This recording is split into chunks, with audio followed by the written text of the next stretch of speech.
नमस्कार, मेट्रो संगम देख रहे हैं आप। मैं हूं राममोहन शर्मा। लोकसभा चुनावों में ऐतिहासिक विजय के बाद अब देश में एनडीए की सरकार बनने जा रही है। नरेंद्र मोदी अब से महज कुछ ही घंटे बाद देश के 15वें प्रधानमंत्री के तौर पर शपथ लेंगे।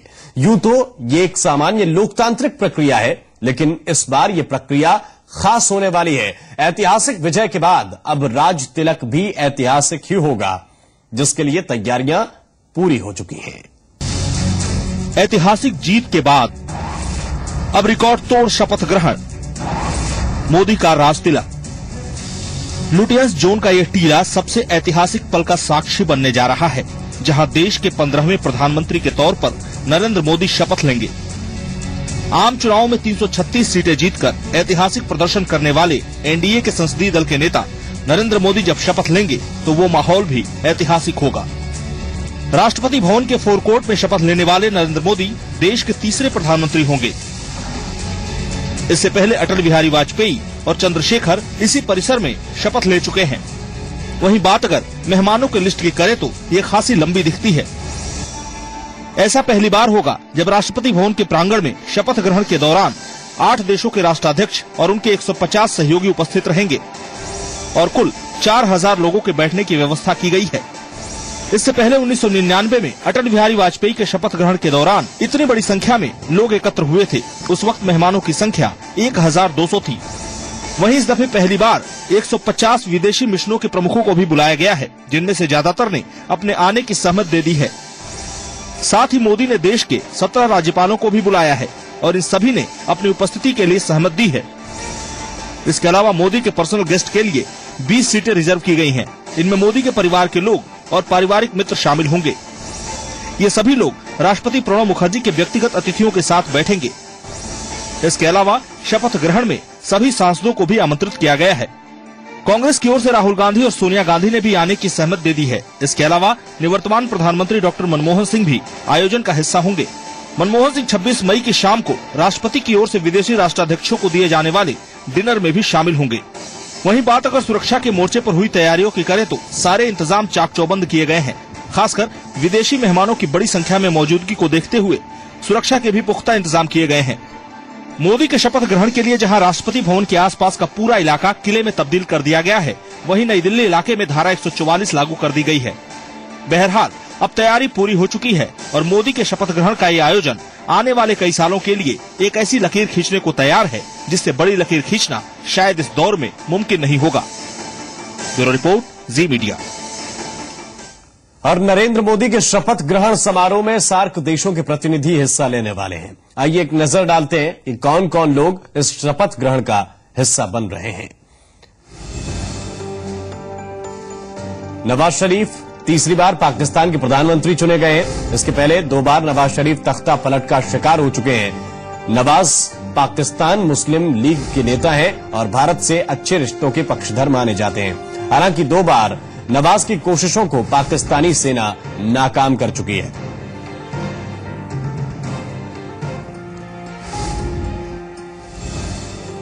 महिंदा राजपक्षे, श्रीलंका के राष्ट्रपति महिंदा राजपक्षे भी शपथ ग्रहण का हिस्सा बन रहे हैं। राजपक्षे एक उदारवादी नेता माने जाते हैं। राजपक्षे की भारत यात्रा का तमिलनाडु के राजनीतिक दल विरोध कर रहे हैं। इसके साथ ही हामिद करजई, शपथ ग्रहण में अफगानिस्तान के राष्ट्रपति हामिद करजई भी मौजूद रहेंगे। भारत से बेहतर रिश्तों के पक्षधर माने जाते हैं करजई, और इन्होंने अफगानिस्तान की कमान तब संभाली थी जब तालिबान को नाटो सेनाओं ने हटाया था। काफी मुश्किलों के बाद भी करजई ने अफगानिस्तान के पुनर्निर्माण के लिए अंतर्राष्ट्रीय बिरादरी की सहायता लेने में सफलता हासिल की है।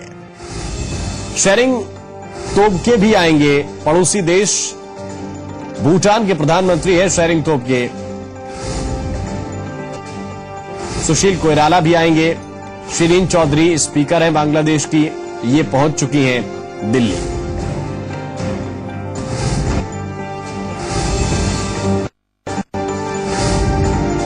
भूटान के प्रधानमंत्री शेरिंग तोब्गे आएंगे।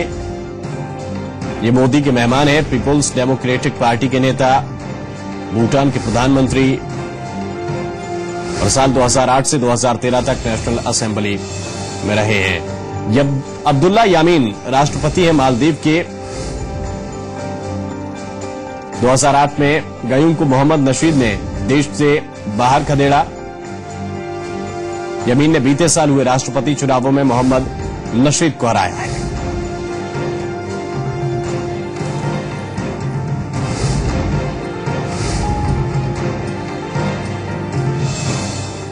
और चलिए बढ़ते हैं आगे। 27 मई को प्रधानमंत्री नरेंद्र मोदी अपने पाकिस्तानी समकक्ष नवाज शरीफ से मुलाकात करेंगे। इस दौरान दोनों नेताओं के बीच किसी भी विवादित मुद्दे पर कोई बातचीत नहीं होगी।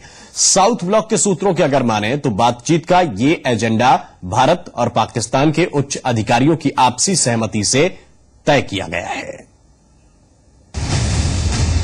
तारीख 26 मई 2014, वक्त शाम 6 बजे। इतिहास बनने जा रहे इस वक्त का इंतजार सबको है जब राष्ट्रपति भवन के कंपाउंड में उम्मीदें आसमान छुएंगी। ये शपथ ग्रहण आम नहीं है, ये महाशपथ होगी जो दक्षिण एशिया के 7 मुल्कों को एक साथ जोड़ रही है। खास तौर पर भारत और पाकिस्तान के रिश्तों को नए आयाम मिलेंगे। ये पहला मौका है जब भारत की सरकार ने शपथ ग्रहण समारोह में सार्क देशों के राष्ट्राध्यक्षों को आमंत्रित किया है। भूटान के प्रधानमंत्री और बांग्लादेश की स्पीकर समारोह में शरीक होने के लिए दिल्ली पहुंच भी चुके हैं, लेकिन नवाज शरीफ सोमवार 26 तारीख को ही दिल्ली पहुंचेंगे। सारे सार्क नेशंस को दावत दिए हैं, कोई एक मुल्क को सिर्फ नहीं दिया है। तो आज और ये जो माहौल बनेगा कल, ये एक मुझे लगता है जमहूरियत का माहौल बनेगा, डेमोक्रेसी का माहौल बनेगा। शपथ ग्रहण के अगले ही दिन यानी 27 मई को सार्क देशों के प्रतिनिधियों में प्रधानमंत्री बन चुके नरेंद्र मोदी बातचीत करेंगे। जाहिर है बात पाकिस्तान के पीएम नवाज शरीफ से भी होगी और ये मुलाकात सबको बेचैन कर रही है। जब बर्लिन की दीवार गिर सकती है, जब वियतनाम एक हो सकता है, तो हिंदुस्तान पाकिस्तान के बीच में भी एका होना चाहिए। मोदी का ये गेट टुगेदर दक्षिण एशियाई देशों के लिए भी उम्मीदों का आसमान है। इससे संगठन के नेताओं की उम्मीदें बढ़ गई हैं। सभी देश मोदी की इस पहल से खुश हैं, लेकिन पैनी नजर तो शरीफ और मोदी की मुलाकात पर है जो 27 मई को 30 मिनट की होगी। बातचीत के एजेंडे में जो बातें शामिल हो सकती हैं उनमें कश्मीर का मुद्दा, सीमा पार से आतंकवाद का मुद्दा, सीज फायर का उल्लंघन भी है। इसके अलावा मुंबई हमलों के दोषियों को भारत सौंपने की मांग भी अहम है, क्योंकि मोदी पहले भी इस बात को कह चुके हैं। लेकिन सकारात्मक वार्ता बिजली, पेट्रोलियम, कारोबारी मसलों और वीजा नियमों को आसान बनाने को लेकर भी होगी। हालांकि शरीफ भी चाहते हैं मुंबई हमलों के बाद से ठप हुई दोनों देशों की वार्ता बहाल हो जाए और विश्वास बहाली के उपायों पर चर्चा की जाए। मोदी के पीएम बनने के बाद इस पहली वार्ता की टेबल से उम्मीदें दोनों देशों को हैं। कम से कम ये मुलाकात आने वाले वक्त में बातचीत के रास्ते तो खोलेगी। ब्यूरो रिपोर्ट, जी मीडिया। और राष्ट्रपति भवन में होने वाले ऐतिहासिक शपथ ग्रहण समारोह के लिए तैयारियां पूरी हो चुकी हैं। सुरक्षा के चाक चौबंद इंतजामों के बीच रेड कारपेट और ऐतिहासिक नीली कारपेट पर मेहमानों का स्वागत होगा। 4000 मेहमानों के बैठने के लिए अर्धचंद्राकार कुर्सियां लगाई गई हैं। कुल मिलाकर पूरे आयोजन स्थल को भव्य रूप देने में कोई कसर नहीं छोड़ी गई है। साथ ही सुरक्षा के ऐसे इंतजाम किए गए हैं ताकि परिंदा भी पर न मार सके। जिस तरह से 16वीं लोकसभा का चुनाव बिल्कुल अलग देखने को मिला, उसी तरह से इस बार नरेंद्र मोदी का शपथ ग्रहण समारोह भी अलग होगा। चुनाव में नए रिकॉर्ड बने तो पुराने रिकॉर्ड टूटे, वैसे ही इस बार राष्ट्रपति भवन के हाल में शपथ ग्रहण समारोह न होकर खुले प्रांगण में होगा, जिसकी निगरानी राष्ट्रपति की सचिव कर रही हैं। आइए जानते हैं क्या कुछ अलग है इस बार। राष्ट्रपति भवन का ये प्रांगण पूरी तरह सज धज कर तैयार हो चुका है अपने खास मेहमानों की अगवानी के लिए। पहली बार किसी प्रधानमंत्री के शपथ ग्रहण में 4000 अतिथियों को बुलाया गया है, लिहाजा इसी हिसाब से इंतजाम भी दुरुस्त किए गए हैं। पूरे लुटियंस जोन को छावनी में तब्दील कर दिया गया है। दिल्ली पुलिस, एनएसजी, एसपीजी के जवान चप्पे चप्पे पर निगहबानी कर रहे हैं। अति सुरक्षा वाले इलाके के आसपास ऊंची इमारतों पर स्नाइपर्स तैनात किए जा रहे हैं। साथ ही ट्रैफिक का डायवर्जन भी किया जाएगा। मनोनीत प्रधानमंत्री नरेंद्र मोदी को पहले से ही जेड प्लस सुरक्षा प्राप्त थी और अब एसपीजी भी। दक्षेण देशों से आने वाले शासनाध्यक्षों के लिए भी चाक चौबंद सुरक्षा व्यवस्था होगी। वहीं लुटियन जोन की बात करें तो यहाँ भारी संख्या में जवानों की तैनाती होगी, तो ट्रैफिक नियमों में भी और ट्रैफिक में तमाम बदलाव देखने को मिलेंगे। पहली बार शपथ ग्रहण समारोह में सार्क देशों के प्रमुखों को न्योता भेजा गया है, लिहाजा इसी के हिसाब से तैयारियां भी दुरुस्त रखी गई हैं। सभी देशों के प्रतिनिधियों के रहने की व्यवस्था राजधानी के अलग अलग होटलों में की गई है। इस शपथ ग्रहण समारोह में कुल 3000 लोग भाग लेंगे, जिसमें 8 सार्क सदस्यों के देशों के शासनाध्यक्ष भी होंगे। खासकर 3 देशों को लेकर लोग काफी उत्साहित हैं, श्रीलंका, अफगानिस्तान और पाकिस्तान के पीएम नवाज शरीफ को लेके। साथ ही अगर सुरक्षा की बात करें तो यहाँ पे दिल्ली पुलिस, एनएसजी, एसपीजी के साथ आईबी की भी इस पे खास नजर होगी। यानी कि कुल मिलाकर ये जितना भव्य होगा उतना ही सुरक्षित भी इसको बनाया गया है और साथ ही सुरक्षा के इंतजाम भी किए गए हैं।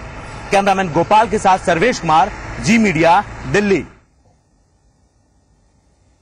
और मोदी के शपथ ग्रहण की वजह से कल दिल्ली में ट्रैफिक डायवर्जन रहेगा, खासकर नई दिल्ली में डायवर्जन का सामना करना पड़ेगा। सोमवार को शाम 4 बजे से रात 8 बजे तक राष्ट्रपति भवन तक जाने वाले सभी रास्ते बंद रहेंगे। इसमें विजय चौक से राष्ट्रपति भवन तक का रोड, साउथ एवेन्यू मार्ग, नॉर्थ एवेन्यू मार्ग, डलहौजी रोड और चर्च रोड पूरी तरह से बंद रहेंगे। इसलिए जनता से गुजारिश है कि वो इन रास्तों पर रात 8 बजे तक न जाएं। और कई दिनों के महामंथन के बाद मोदी कैबिनेट लॉक हो गई है। राजनाथ सिंह को गृह मंत्रालय और अरुण जेटली को वित्त मंत्रालय दिया जा सकता है, जबकि विदेश मंत्रालय मोदी अपने ही पास रखेंगे। और खास बात यह है कि मोदी की कॉम्पैक्ट कैबिनेट में सिर्फ 25 से 29 मंत्री ही होंगे। कई दिनों की चली बैठकों और मुलाकातों के दौर के बाद आखिरकार मोदी की कैबिनेट तय हो गई है। मोदी की कैबिनेट में जहां बीजेपी के दिग्गजों को जगह मिलेगी, तो वहीं सहयोगी दलों का भी ख्याल रखा जाएगा। हालांकि मोदी की कॉम्पैक्ट कैबिनेट में 25 से 29 मंत्री ही होंगे। मोदी सरकार में कई मंत्रालयों को आपस में मिला दिया जाएगा, जिससे मंत्रालयों की संख्या कम होगी। नरेंद्र मोदी पीएम के अलावा एनडीए के भी चेयरमैन होंगे। इससे पहले अटल जी भी प्रधानमंत्री रहते हुए एनडीए के अध्यक्ष का पद संभाल चुके हैं। इसके साथ ही मोदी विदेश मंत्रालय भी अपने पास रख सकते हैं। राजनाथ सिंह देश के अगले गृह मंत्री हो सकते हैं। राजनाथ लखनऊ से सांसद चुने गए हैं और इनके ही अध्यक्ष रहते बीजेपी ने अब तक की अपनी सबसे ऐतिहासिक जीत हासिल की है। राजनाथ सिंह मोदी सरकार में नंबर 2 की हैसियत वाले मंत्री हो सकते हैं। राजनाथ सिंह साल 2000 में यूपी के मुख्यमंत्री भी रह चुके हैं। अरुण जेटली मोदी कैबिनेट में वित्त मंत्री हो सकते हैं। जेटली हालांकि अमृतसर से लोकसभा चुनाव हार चुके हैं, लेकिन अभी भी जेटली राज्यसभा सदस्य हैं और बीजेपी के वरिष्ठ नेताओं में शुमार है। अरुण जेटली अटल सरकार में कानून मंत्री रह चुके हैं। नितिन गडकरी रेलवे, उड्डयन, परिवहन और शिपिंग मंत्रालय को मिलाकर एक मंत्रालय ट्रांसपोर्ट मंत्रालय बनाया जाएगा। ये मंत्रालय नितिन गडकरी को मिल सकता है। महाराष्ट्र के नागपुर से सांसद चुने गए नितिन गडकरी बीजेपी के राष्ट्रीय अध्यक्ष रह चुके हैं। गडकरी संघ के करीबी हैं और पार्टी के भीतर संकटमोचक की भूमिका में कई बार खड़े नजर आए हैं। पीयूष गोयल बीजेपी के आईटी सेल के हेड पीयूष गोयल को वाणिज्य मंत्रालय दिया जा सकता है। गोयल बीजेपी के हाईटेक अभियान के सूत्रधार रहे हैं और आईटी वॉर रूम को संभालते रहे हैं। वेंकैया नायडू टीम मोदी में कृषि मंत्रालय वेंकैया नायडू को दिया जा सकता है। नायडू बीजेपी के राष्ट्रीय अध्यक्ष रह चुके हैं और अटल जी की सरकार में ग्रामीण विकास मंत्रालय संभाल चुके हैं। इन चुनावों में नायडू महत्वपूर्ण प्रचारक रहे हैं। फिलहाल नायडू आंध्र प्रदेश कोटे से राज्यसभा सदस्य है। स्मृति ईरानी अमेठी से राहुल गांधी के खिलाफ चुनाव लड़ने वाली स्मृति ईरानी के हिस्से सूचना और प्रसारण मंत्रालय का स्वतंत्र प्रभार आ सकता है। ईरानी फिलहाल राज्यसभा के सदस्य हैं और बीजेपी महिला मोर्चे की अध्यक्ष रह चुके हैं। स्मृति ईरानी की पहचान एक बेबाक वक्ता के तौर पर है। इसके साथ ही मोदी कैबिनेट में सहयोगी दलों को भी जगह दी जाएगी। ब्यूरो रिपोर्ट, जी मीडिया।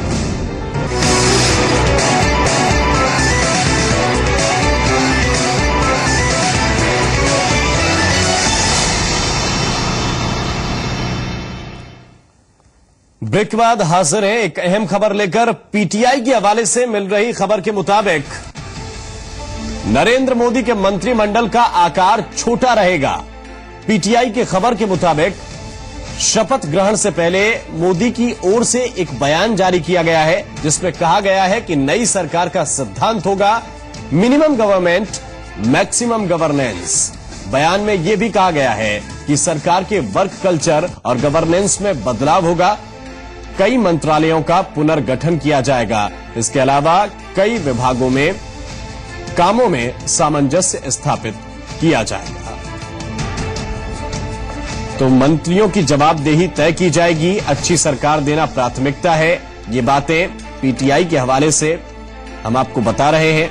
नरेंद्र मोदी ने हालांकि ये बातें कही हैं, ये पीटीआई का कहना है। और सबसे बड़ी बात, वर्क कल्चर गवर्नेंस में बदलाव किया जाएगा, ये नरेंद्र मोदी का कहना है।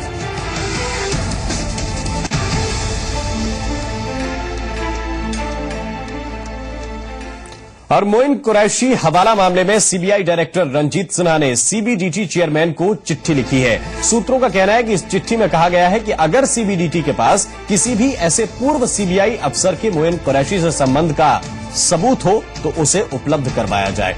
जी मीडिया ने सबसे पहले मीट कारोबारी मोइन कुरैशी के हवाला कारोबार से जुड़ी खबरों का खुलासा किया था। हमने ये भी बताया था कि यूपीए सरकार के कुछ मंत्रियों और एक बड़े कांग्रेसी नेता का भी कुरैशी से कथित तौर पर संबंध है। जी मीडिया की खबर के बाद नरेंद्र मोदी ने भी इस मामले को जोर शोर से उठाया था और अब सूत्र ये दावा भी कर रहे हैं कि इनकम टैक्स विभाग ने इस मामले की पूरी रिपोर्ट तैयार की है, जिसे मोदी के प्रधानमंत्री का पद संभालने के बाद उनके सामने पेश किया जाएगा।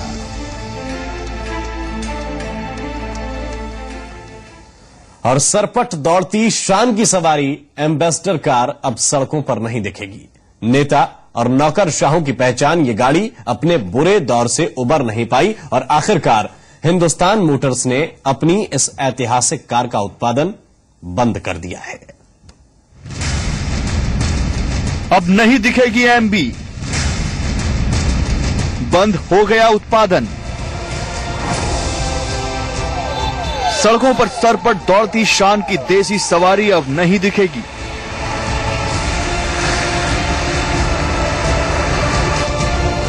जी हां, विधायक जी से लेकर प्रधानमंत्री तक की सवारी रही एम्बेसडर कार अब गुजरे जमाने की बात हो जाएगी। एम्बेसडर बनाने वाली कंपनी हिंदुस्तान मोटर्स ने इसका उत्पादन बंद कर दिया है। कंपनी ने इसके लिए कार की गिरती बिक्री और बाजार में कड़ी प्रतिस्पर्धा को इसका जिम्मेदार बताया है। लेकिन आखिर ये हालात पैदा क्यों हुए, ये बड़ा सवाल है।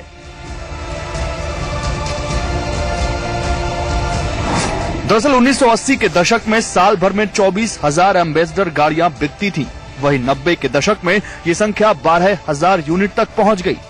लगातार आती मुश्किलों और बाजार में कड़ी प्रतिस्पर्धा के बीच कंपनी की हालत और खराब होती गई। 2000 के दशक में एम्बेसडर की बिक्री 6,000 यूनिट प्रति वर्ष तक गिर गई। हालत ये हुई कि पश्चिम बंगाल में कंपनी के उत्तरपारा प्लांट में 2600 वर्कर केवल 5 गाड़ियां ही रोज बना पा रहे थे। जानकारों की माने तो अगर एम्बेसडर कार में कुछ बदलाव किए जाएं तो इसे दोबारा लोगों की पहली पसंद बनाया जा सकता है। हालांकि सीके बिरला ग्रुप, जो कि हिंदुस्तान मोटर्स कंपनी का मालिक भी है, के मुताबिक अब एम्बेसडर को दोबारा सड़क पर लाना लगभग नामुमकिन है। हालात तो ये भी आ चुके हैं कि कंपनी को कर्मचारियों को तनख्वाह देने के लिए नाको चने चबाने पड़ रहे हैं। कुल मिलाकर एमवी फैंस के लिए हैवी स्टीयरिंग और स्मोकिंग रेडिएटर उनकी जान हो सकता है, लेकिन दूसरे लोगों के लिए ये सफेद सरकारी सवारी अपनी चमक खो चुकी है। गौरव अग्रवाल, जी मीडिया। और इसी के साथ मेट्रो संगम में बस इतना ही। आगे देखिए द वर्ल्ड टुनाइट।